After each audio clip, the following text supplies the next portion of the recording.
귀한 새벽입니다. 또 한 달이 시작하는 귀한 날입니다. 그 중에서도 첫 시간 하나님 앞에 예배를 올려드릴 수 있도록 귀한 시간을 허락하신 하나님, 이 시간도 영광 중에 우리 예배 가운데 함께 계신 줄로 믿습니다.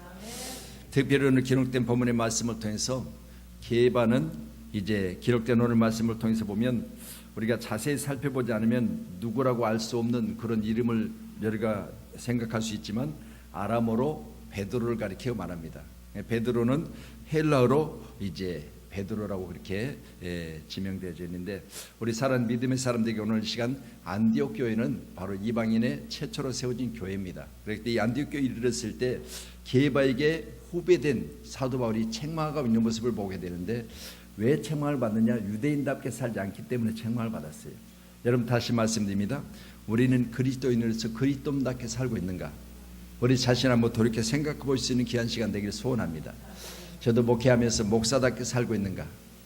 다시 한번 내 자신을 돌이켜보면서 오늘 말씀을 통해서 후배지만 그러나 내가 나답게 살지 않는 것을 지적하고 책망한다면 우리는 기쁨으로 받아들일 수 있는 그런 너그러운 사람이 되기를 소원합니다. 그렇다면 저와 여러분 가운데도 반드시 내가 나답게 살지 않는 것을 책망할 수 있는 사람이 있다는 감사할 일이에요. 그러니까 우리 주변에 다 좋다고 하는 사람만 있으면 그 사람은 주변에 많은 사람들을 잘 두고 있는 건 아니에요. 여러분 보세요. 잘못한 것에 대해서 지적받는다고 하는 것처럼 좋은 일이 어디가 있겠습니까? 왜? 나를 고칠 수 있기 때문에, 또 나를 볼 수 있기 때문에. 그래서 오늘 후배된 사도 바울이 게바에게 안디옥에 있을 때 책망받을 일이 있기로 내가 그를 책망하였다고 했는데 대면에서 책망했다고요. 그러니까 면전에서 책망받는다는 게 기분 좋은 일은 아니잖아요. 그렇다면 기아서 우리 모두도 이같이 책망받고 있지만 그러나 이 책망으로 통해서 내 자신을 다시 내 자리로 돌릴 수 있다면 얼마나 감사할 일이겠습니까? 그래서 유대인답게 살지 않는 것으로 말미암아 책망받는다고 했는데, 우리 기아서 우리 모두도 내 자신에게 있어서 한번 내가 책망받을 일이 있다면 그건 나를 원위치로, 그리고 내가 하나님 뜻하신 나의 삶으로 돌이킬 수 있는 은혜 시간 되기를 간절히 축복합니다. 자, 오늘 11절의 말씀 보시도록 하겠습니다. 다시 말씀 봅니다. 게바가 안디옥에 이르렀을 때 책망받을 일이 있기로 내가 그를 대면하여 책망하였노라. 아멘, 할렐루야. 참, 책망하고 있는 사도 바울도 대단한 인물이죠. 여러분 보세요. 여러분의 후배가 만약 여러분의 선배에게 책망할 일이 있다고 대면하여 책망할 수 있다면 대단한 일이에요. 여러분 다시 한번 더 이렇게 생각해 봅시다. 지금 만약 청와대 대통령에게, 여러분 대통령 수하에 있는 사람들이 대통령의 면전에 대놓고 대통령님 잘못하고 있습니다라고 할 수 있습니까? 이렇게 한다면요 대단한 인물 아니겠어요? 그러니 귀한 시간에 오늘 사도 바울도 대단하고요, 책망받고 있는 사도 바울과 또 게바와 관계성도 참 좋은 관계예요. 여러분, 그러니 우리가 서로 책망하고 책망받는다고 하는 게 이게 관계성이 좋은 관계라는 사실을 꼭 믿으시고요, 저와 여러분 가운데도 이와 같이 했어도 내가 시험 들지 않는다면 나 또한 잘하고 있는 겁니다. 꼭 믿으시고 귀한 시간에 여러분에게도 이런 사람이 곁에 있기를 간절히 소원합니다. 시편 141편 5절의 말씀 보면요, 의인이 나를 칠지라도 은혜로 여기며 책망할지라도 머리에 기름같이 여겨서 내 머리가 의를 거절하지 아니할지라 그들이 재난 중에서도 내가 항상 기도하리라, 그렇게 말하는데요, 나를 칠지라도, 의인 나를 칠지라도 내가 은혜로 여긴다고 하지요. 얼마만큼 성장한 사람입니까? 여러분 다시 말씀드립니다.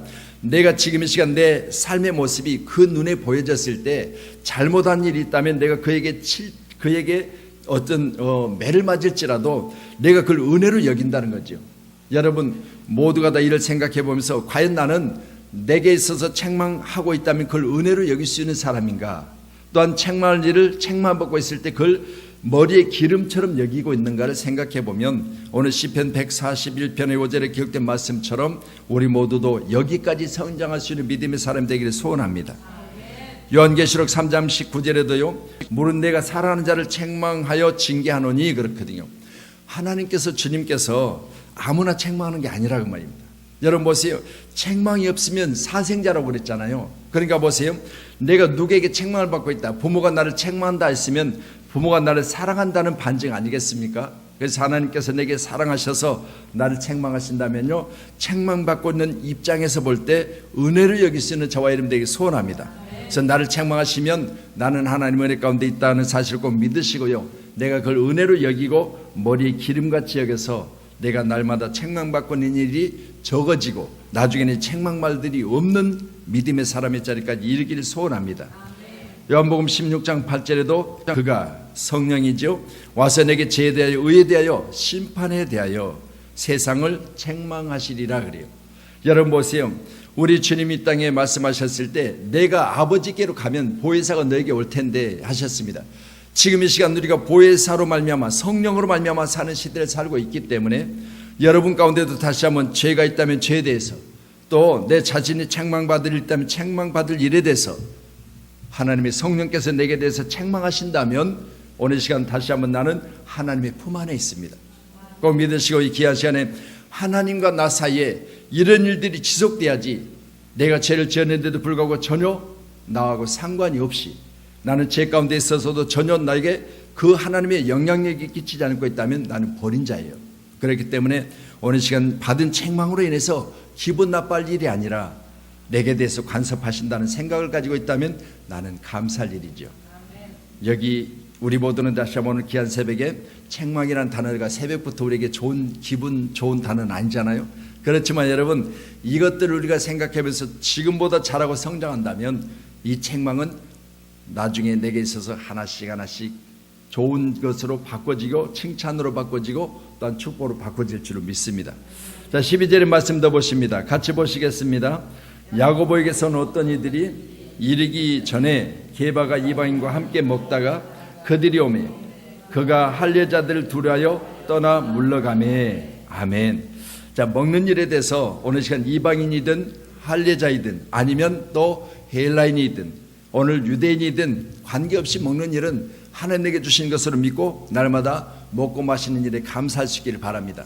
왜냐하면 우리 믿음의 사람들이요 세상에 나가서 살 때 세상 사람들과 같이 산다고 하는 건 이거 참으로 좋은 일이에요. 왜냐하면 우리 그리스도인들은 세상에 빛이고 소금이기 때문에요 그들과 함께 할 수 있는 자리가 있다면 얼마든지 함께 하셔야 돼요. 그런데 그 말 것만 금하시면 오늘 여기 책망받고 있는데 그 자리를 떠났다고 했는데 떠날 이유가 없습니다. 왜냐하면 내가 이방인들과 함께 눈높이를 맞추고 그들과 함께 할 수 있는 귀한 자리가 마련됐다면요 그 자리를 마다할 일이 없어요. 왜냐하면요 그 자리는 전도할 자리예요. 꼭 믿으시고요 내가 그들 앞에 본이 되어지고 그들과 함께 귀한 자리를 할 수 있다면 그 자리를 복된 자리로 만들어가는 저와 여러분 되기 소원합니다. 두려워서 지금 현재 내 마음속에 만약 그것이 내게 있어서 죄라고 생각하면요 그 자리를 떠나겠지만 그러나 우리는 그럴 일이 없잖아요. 우리가 세상 가운데 있을지라도 세상 사람들과 함께 사는 그 자리가 내가 복된 자리임을 꼭 믿으시고 그들을 대상으로 할 때 우리는 반드시 나의 삶의 모습을 그들에게 뭘 보여줘야 되냐 믿음을 보여줘야 돼요. 그래서 나는 그들 삶 속에서 다시 한번 내가 예수를 믿는 자의 모습을 보여줄 때 그 자리는 복된 자리로 만들어가는 저와 여러분 되기를 소원합니다. 그래서 두려워할 일이 아니라 그 자리를 우리는 바꿔서 하나님의 임재하신 자리로 바꿔내는 그런 축복의 사람이 되기를 소원합니다. 내가 전에는 비방자요 박해자요 폭행자였으나 도리어 긍휼을 입은 것은 내가 믿지 아니할 때 알지 못하고 행했음이라. 그러나 내가 긍휼을 입은 까닭은 예수 그리스도께서 내게 먼저 일체 오래 참음을 보이사 후에 주를 믿어 영생 얻을 자들에게 본이 되게 하려 하심이라. 아멘. 자, 허물 많은 사도 베드로, 사도 바울. 여러분 보세요. 전에 어떤 사람이었는가를 자기 자신을 가리켜 말하고 있는데 내가 전에 이런 사람이었다고 말하고 있습니다. 그렇다면 내가 전에 세상 중에 있을 때 이런 사람이었지만 나에게 대해서 일체 오래 참으신 이유가 있지요. 16절의 말씀 보니까 내가 긍휼을 입은 까닭은 예수 그리스도께서 내게 먼저 일체 오래 참으심을 보이사 후에 주를 믿어 영생 얻는 자들에게 본이 되게 하려 하십니다. 여러분 다시 말씀드립니다. 과거에 이런 내가 현재 이런 내로 바뀌는 은혜가 다시 한번 내게 있기를 소원합니다. 과거에 내가 허물 많고요 정말 교회 가운데서도 비방자, 박해자, 폭행자였으나 도리어 내가 하나님의 은혜를 입었으니 지금 이 시간 먼저 일체 오래 참으신 하나님의 은혜 가운데 나는 후에 영생 얻어 믿는 믿음의 사람들에게 본이 되는 자리에 성장하는 믿음의 사람이 되기를 소원합니다. 다음 저와 여러분 지금 어떤 자리에 있었느냐, 나중에 예수를 믿어 구원받은 사람들 앞에서 내가 어떤 사람이 선배로서 후에 사람들에게 본이 되는 삶이 돼야 돼요. 그렇다면 오늘 기록된 본문의 말씀을 우리가 보시면서 사도 베드로 게바는 지금 이방인들과 함께 같은 자리에 있을지라도 지금 이 자리는 헛된 자리가 아니라 이들 앞에서 내가 본이 되는 삶을 살면 돼요. 그거 믿으시고요. 세상과 구별되어 사는 건 좋은 일입니다. 그렇지만 세상과 격리되어 사는 건 아니에요. 우리는 세상과 격리되면 산으로 가야 돼요. 그렇잖아요. 그런데 우리는 세상에 살지만 세상 사람들 앞에서 본이 되는 삶을 살아야 된다. 그래서 오늘 사도 베드로는 이 자리를 떠날 것이 아니라 그 자리에서 자기 먹는 일에 대해서 부끄러움이 없어야 돼요. 왜냐하면 먹고 마시는 데 대해서만큼은 하나님 주신 것으로 믿고 감사하며 먹되 그들과 함께하는 그 자리는 어떤 자리를 만들어야 된다? 그들 앞에 내가 본되는 삶을 살아야 돼요. 이렇게 하면 하나님 참으로 기뻐하실 줄로 믿습니다. 아멘. 그래서 떠날 이유가 전혀 없었지요. 그런데 오늘 말씀을 통해서 보니까 두려워요 떠났다고 했으니까 여기 게바에게 지금 현재 가지고 있는 마음은 어떤 마음이냐? 죄책감을 가지고 있는 거예요. 내가 이방인들과 함께 먹고 있다. 이 자리가 복된 자리가 아니고 이 자리가 내가 이방인들과 함께 섞여 있으니 나도 그들과 비슷한 모습을 갖고 있지 않느냐, 이런 모습을 갖고 있을 때 그 자리를 떠났으니까 지금 게바에게 가지고 있는 믿음은 어떤 믿음이냐? 여러분, 이방인들과 비슷한 모습의 믿음입니다. 다시 말씀드립니다. 여기서 성장하는 저와 여러분 되길 소원합니다. 13절에요. 남은 유대인들도 그와 같이 외식함으로 바나바도 그들의 외식에 유혹되었다 했으니까 내가 그렇게 하니까 주변 사람들이 그렇게 되잖아요. 여러분, 다시 말씀드려요. 내가 본이 되는 삶을 살면 주변 사람도 본이 되는 삶을 살지만 내가 세상 사람 가운데 있을 때 믿는 사람들이 내게 대해서 그렇게 지적받을 일이 있다면 그들 무리들도 비슷한 무리가 되어진다는 사실을 꼭 믿으시고요. 우리는 세상 사람들 가운데 외식함으로 말미암아 유혹된 자들이 내 주변에 없기를 소원합니다.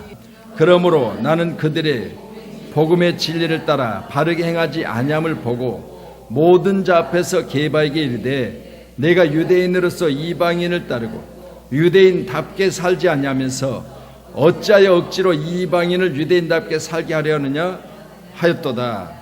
아멘. 할렐루야. 여러분, 내 자신이 유대인답게 살지 않으면서 이방인을 어떻게 가르쳐 이방인을 유대인답게 만들겠어요? 그러니까 먼저 나는 나다워야 되는데 나는 어떤 사람이냐? 바로 유대인이라면 먼저 믿는 사람으로서 나중 믿는 자들에게 본이 되는 삶, 이런 삶이 되기 위해서는 먼저 내가 예수를 믿었다면 내게 있어서 많은 사람들이 외식함으로 유혹받을 일이 없이 내가 예수 안에서 믿음으로 말미암아 살아서 그들 또한 예수를 믿는 사람으로 바꿔지는 은혜가 있기를 소원합니다. 그래서 오늘 새벽에 여러분이 가는 곳곳마다요, 예배드리고 이제 나가는 곳곳마다 여러분의 환경을 어떻게 바꾸느냐? 예수를 믿어 하나님의 은혜 가운데 찬송 있는 자리, 또 예수를 믿어 함께 무리 되어져서 그리스도인 되는 자리, 이런 자리로 만들어가는 저와 여러분 꼭 되기를 소원합니다. 그래서 우리 이제 요즘에는 교회들이 다 소그룹을 통해서 자기가 가지고 있는 그 영역 안에 있는 사람들을 그리스도인들로 만들어서 내가 거기 리더로서 작은 목회자가 되잖아요. 그런 여러분 귀한 시간에 구역이면 구역장이 그들 가운데 작은 목회자예요. 그렇다면 여러분 귀한 시간에 작은 목회자로서 둘이 하나 되어졌을 때 그 자리에 내가 본이 된다면 얼마나 귀한 일이겠습니까? 그래서 그러므로 그들이 복음의 진리를 따라 바르게 행하지 아니함으로 말미암아 그랬는데, 내가 바르게 행하지 않음으로 말미암아 다른 사람이 어떻게 본이 될 수 있으며, 내가 바르게 살지 않으므로 말미암아 내가 유대인답게 살고 있다고 하는 입술로만 유대인답게 사는데 행동은 그렇지 않으면 어떻게 내가 유대인답게 산다고 할 수 있겠느냐, 그 말입니다. 오늘 귀한 세월이 모두도 그리스도인으로서 하나님의 자녀로서 또 교회를 다니면서 직분을 가진 자로서 반드시 내게 맞는 삶을 살기를 주님의 축원합니다. 그래서 날마다 여러분이 사는 모습을 다시 한번 책망받을 일이 있다면 책망을 받되 나를 돌이켜서 나답게 사는 것이 은혜인 줄로 믿으시고요. 여러분, 학생은 학생다워야 되고요, 자녀는 자녀. 여러분, 어린아이들이 너무 어른스러우면 안 되겠죠. 우리 함께 나다운 모습을 다시 한번 회복하기를 주님의 이름으로 축원하도록 하겠습니다.